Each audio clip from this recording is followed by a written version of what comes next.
Yo, dudes, the Empire's pretty chill. Maybe you could, like, join it or something.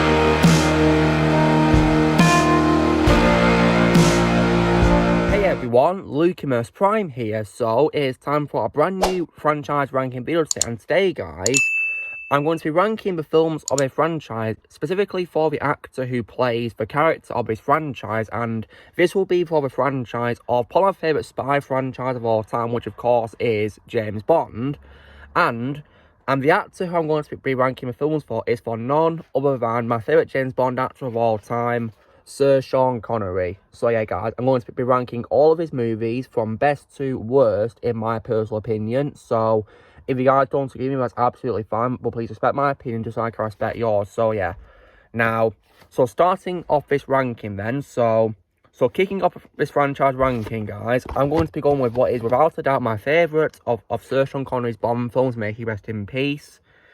And this is not just my favourite film starring him as Bond, but this is also my favourite James Bond movie of all time.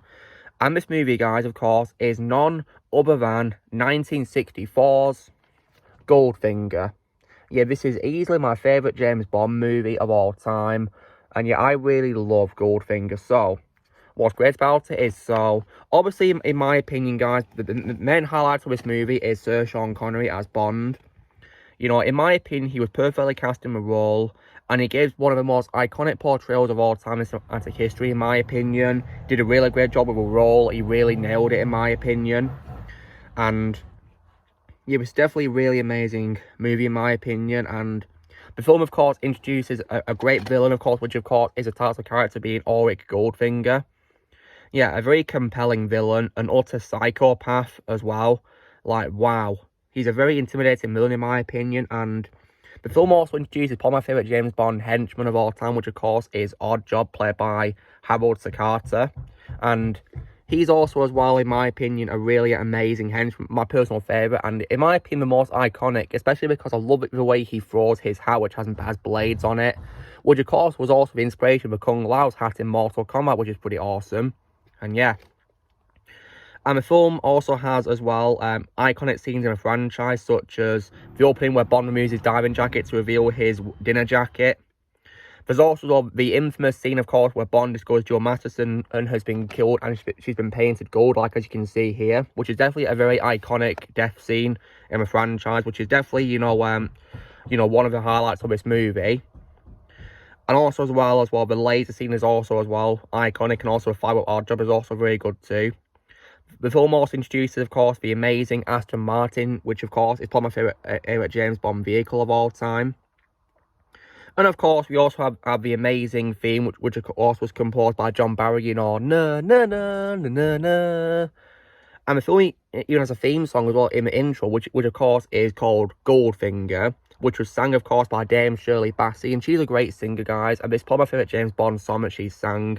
She did a really great job with the singing, in my opinion. And yeah, this film is just an absolute masterpiece, guys. It's literally everything that I would want in a James Bond movie. Literally everything. And the film even has great supporting cast aside from those I mentioned. For example, Honor Blackman is also great as a Bond girl called Oda Pussy Galore as well. And also, as well, I definitely love Bernard Lee as M. May rest in peace. He's my favourite M actor. And also, as well, the amazing Desmond Llewellyn as Q. He's also, probably in my opinion, the best portrayal of Q. You know, great character, and Desmond played him in tons of movies in the classic Bond era, and yeah, may rest in peace. Yeah, he was perfectly cast, in my opinion, as Q, a really great character. So, this film was definitely done so well by Guy Hamilton, who directed it. Easily, in my opinion, the best James Bond movie of all time. I love it. So, if I was to give Goldfinger a score out of 10, I would give Goldfinger a full-blown 10 out of 10. Easily, in my opinion, the greatest Bond movie of all time. And then on to what is my second favourite in the franchise, guys. I'm going to go with what, of course, is the film before this one. And this one, of course, is actually the second James Bond movie to be released in the, Eon canon timeline, of course, of movies. And this, of course, would have to be 1963's From Russia with Love. this is definitely, in my opinion, a great sequel or to the start of a franchise. Or personally, in my opinion, Goldfinger is the best James Bond movie, which came after this one. But this is still, in my opinion, a great movie nonetheless. Directed by Terence Young. So what's great about it is, so obviously, of course, in my opinion, Sean Connery is still the highlight of James Bond, one of the most iconic performances of all time, and this film, of course, shows it. And all of this film is, after the organisation of Spectre was hinted at in the previous movie, it comes back in this film in its full glory, and it shows how much of a villainous organisation it is. The film also has lots of great action as well, and there's many memorable actions such as the fight on the Orient Express between Bond and Grant as well. And it also introduces things that will become staples in future Bond movies. For example, this is the first one to have a theme song, which is definitely nice to listen to. And also, of course, gadgets. And yeah, gadgets definitely a very key part of James Bond. And this film definitely did a great job introducing them into a franchise. For example, of course, with Briefcase and also, as well, Gold Sovereigns, a can disguised as a tear gas canister, ammo, and a portable sniper rifle. And of course, this film, of course, has the debut of Q, played by Desmond Llewellyn. And yeah, and he definitely did a great job making his first appearance in this movie. And the special effects are also really good for the 60s as well, in my opinion, as well. Really great. And the story is also really great too, as well. Really good. Really fun to watch, in my opinion. However, this may not be the best James Bond movie, and there's some issues I have with it. So, for example, maybe the pacing was a little bit slow sometimes in some areas. You know, considering the film was 115 minutes, the pacing, in my opinion, was quite slow sometimes. But didn't bother me that much, though. I mean, there are some Bond films which, in my opinion, have much more worse pacing. I also feel there's also a bit of missed opportunity with, because while the story was very good, in my opinion, I think it would have been a much more cool plot twist if they kept the Spectre plot a mystery until Bond found out, really. Would have probably made for a cool plot twist, but nonetheless, though, I can let those slide because From Russia with Love is still, in my opinion, a great James Bond movie. Nonetheless, a great sequel, in my opinion. So, if I was to give the movie a score out of 10, I'll probably give it a very solid 9 out of 10. Easily my second favourite film with Sean Connery as Bond after Goldfinger. And then on to what is, of course, my third favourite James Bond movie. I'm going to go with what is, of course, the very beginning of the canon James Bond franchise, which, of course, is 1962's Dr. No. So this, of course, is the start of a franchise directed by Terence Young.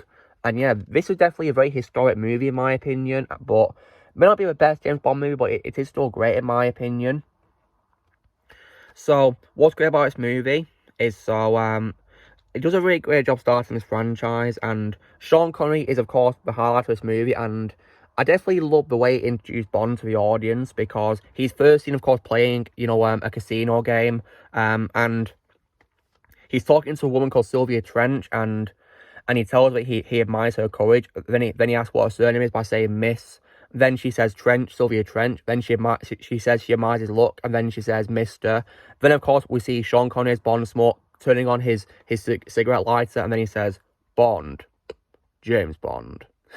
Which is definitely a very iconic entrance right there. Like, that's just how you tell the audience who James Bond is as a character, and they did that perfectly. They nailed it, in my opinion. And Sean Connery was just perfectly cast, in my opinion, as Bond. He really was. And this movie showed it, in my opinion. And yeah, oh wow. There's other great actors in this movie as well, other great cast things. For example, Bernard Lee, of course, made his debut as M in this movie, and he was great as M, in my opinion, as well. And this film, of course, also introduced the theme by John Barry as well, which was really good to listen to. And the action scenes are also very good to watch as well. And the special effects are very good for standards of the 60s, which is very good. Because this film, guys, is 60 years old. And in my opinion, it's aged really well. In my opinion, really well.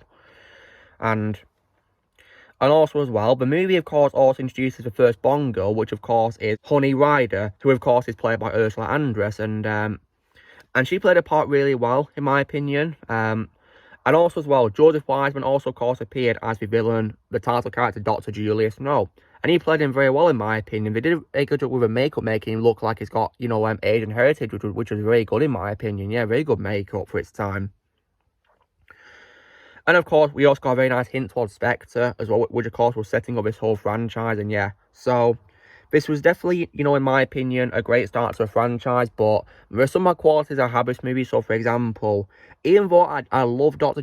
Julius North as a villain, played well by Joseph Wiseman, I did not like how he did not appear in the movie until pretty much towards the end of the movie, because, yeah, he does not appear on screen until 1 hour and 27 minutes into a movie's runtime, which is a bit problematic because when he appears, there's only about 22 minutes of the film's runtime left. So, yeah, I kind of feel he was pretty wasted, really. Doesn't really appear at all, so until the end. So, yeah, bit of a waste, really. But George Wiseman's performance made up for it, but in my opinion, he was still great as Dr. No. But I wish he had more screen time.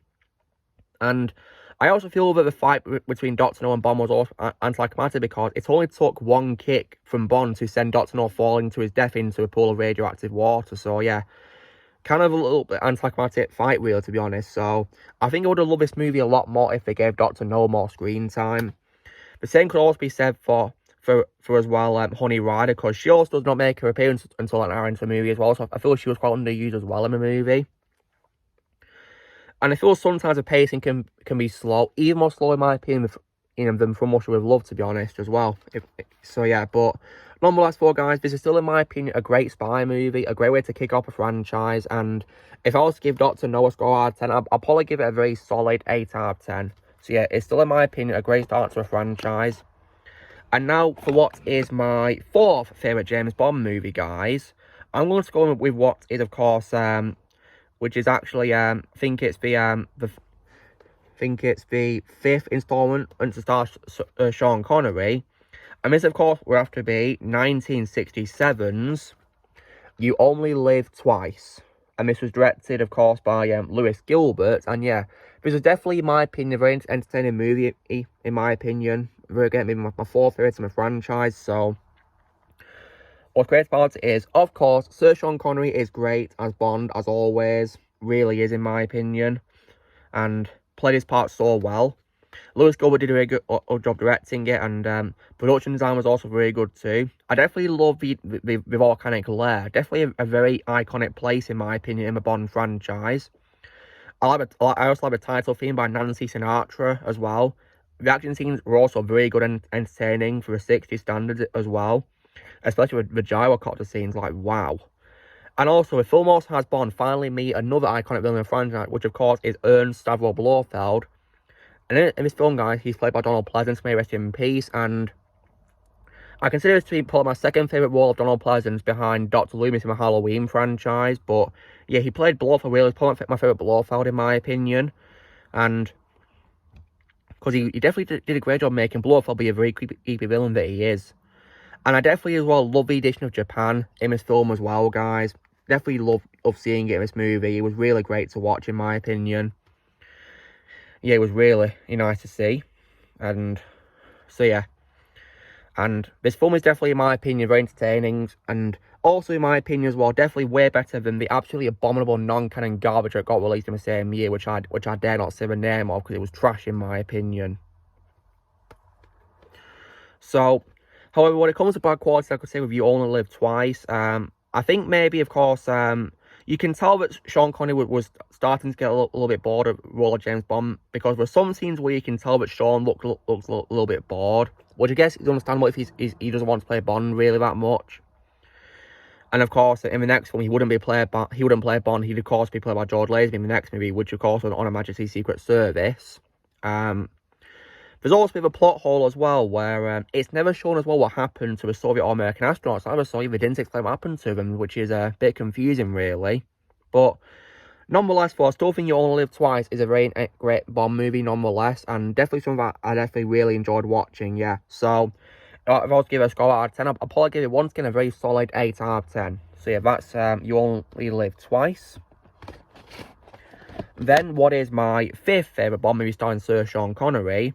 I'm going to go on what is, of course, his 4th installment, of course, which is of course, 1965's Thunderball.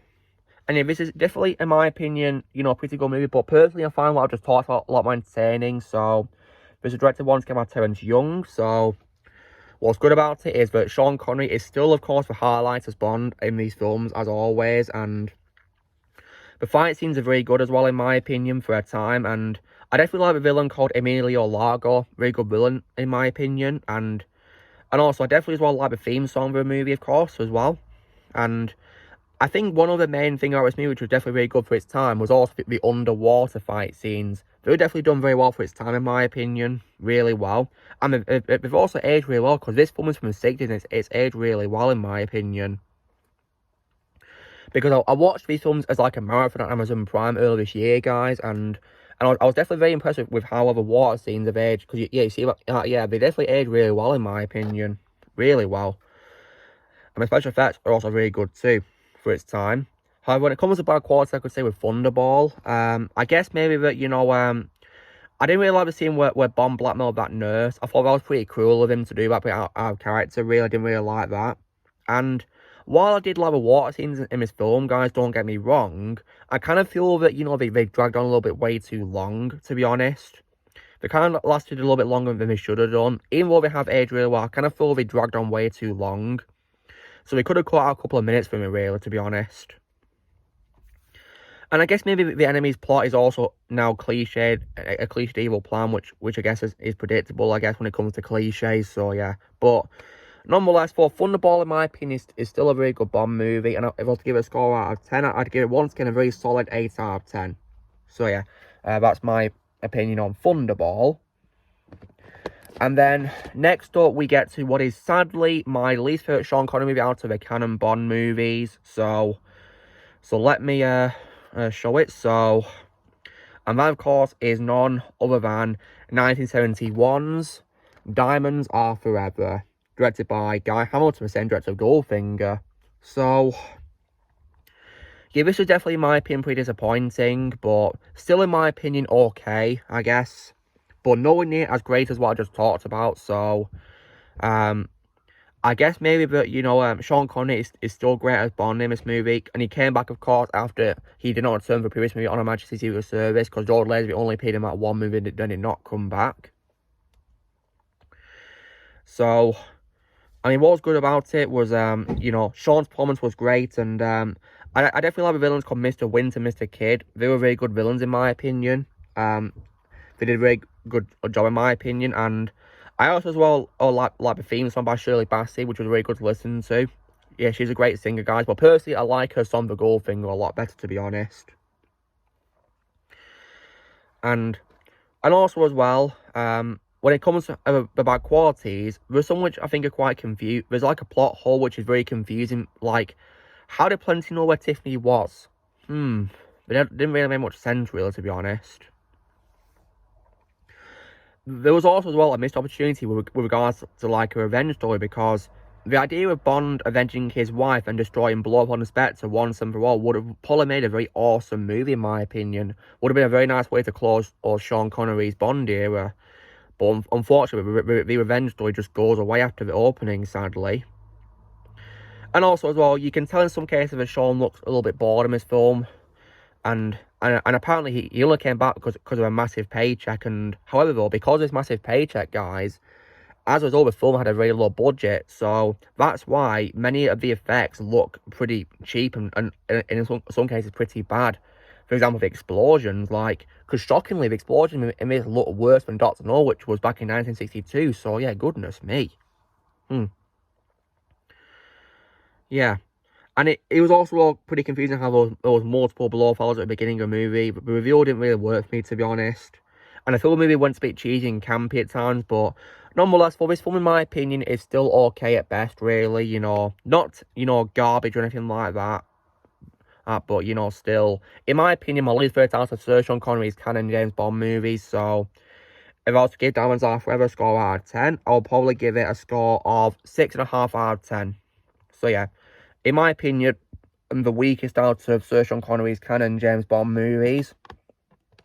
But now, on to what is, in my opinion, the absolute worst James Bond movie to star Sir Sean Connery. We're going into the non-canon territory now, guys, of Bond movies. And this is actually for the second of the unofficial James Bond movies, released in 1983.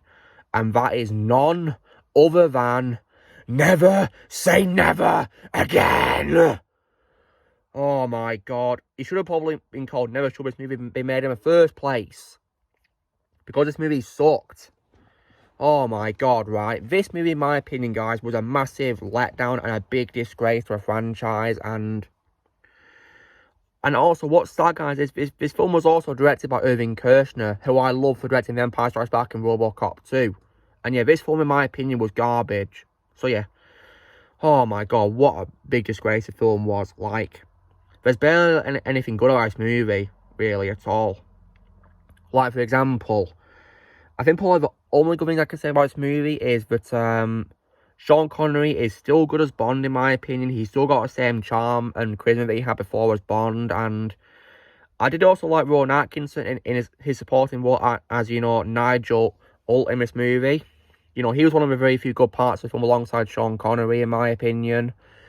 And yeah, although personally, guys, I do like him better as Mr. Bean and also Johnny English and Blackadder and other roles he's played too. But yeah, I feel he was one of the very few good things about this movie. And then on to the bad quotes I can say with this movie. So I'm going to address the elephants in the room, guys, and say that Sean Connery was way too old to play Bond in this film. Because the thing about Sean in this film, guys, is that when this film came out in 1983, he would have been 53 when it came out. So yeah, like the year this film came out, guys, he was 53. And when you see him in this movie, you can tell he looks too old to play a Bond. For example, his hair is going grey. Like, he doesn't really look like Bond anymore. So yeah, like, I really do feel that he shouldn't have come out with this movie. And even Sean said he was too old to play Bond as well. I mean, he said that he and Roger Moore were getting too old to play Bond and they shouldn't be playing him anymore. I mean, Roger Moore, of course, had the excuse of looking younger than his age, which is why he kept playing him despite getting older and older. As for Sean Connery, he looked way too old to play Bond in this movie, and he shouldn't have come back as him at all, in my opinion. No. Also, as well, guys, this movie is also literally a very boring rehash of Thunderball. It's literally an adaptation of Thunderball. The only thing is that, you know, they write him at James Bond's getting old and make him go to, like, some sort of training, you know, home. So, yeah, like, I mean, add it in. But because of this, guys, right, the pacing in this movie is absolutely dreadful beyond all belief.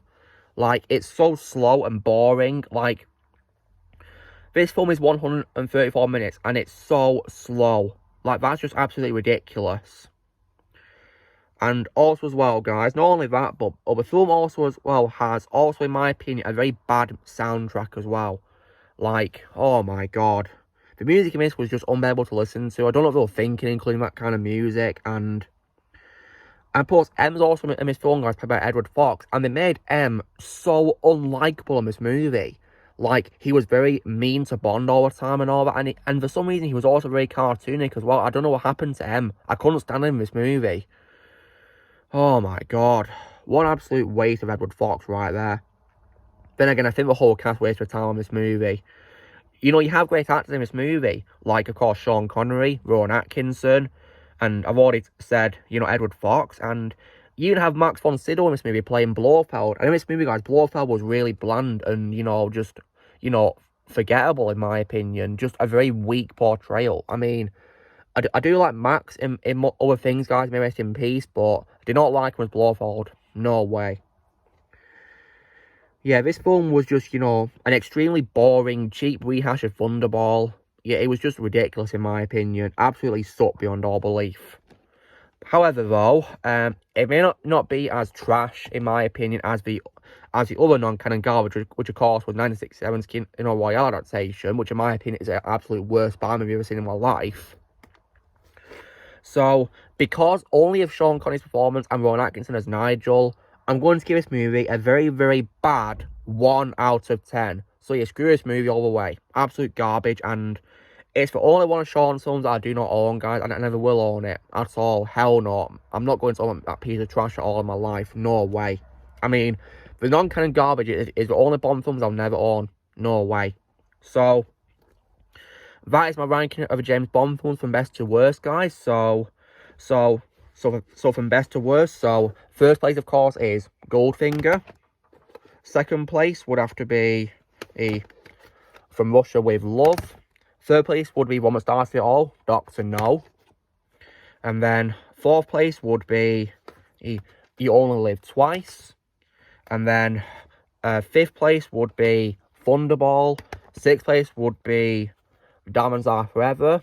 And then in last place, because in my opinion it's the absolute worst of Sean Connery's films, guys, Never Say Never Again. Ugh. Anyway, so that's me done with my ranking of Sir Sean Connery's James Bond movies, my favourite James Bond actor of all time. So you know, drill, guys, be sure to give this video a like. Also, be sure to leave in the comments what you guys think of the James Bond films of Sean Connery. How would you guys rank them? Love to hear how you guys would rank them. Also, be sure to join Team Pan by pressing subscribe in this coming future. If you would like to be a member, you can join me in or you can go to the description. And if you want to remember me, the name's Prime. Lucamus Prime.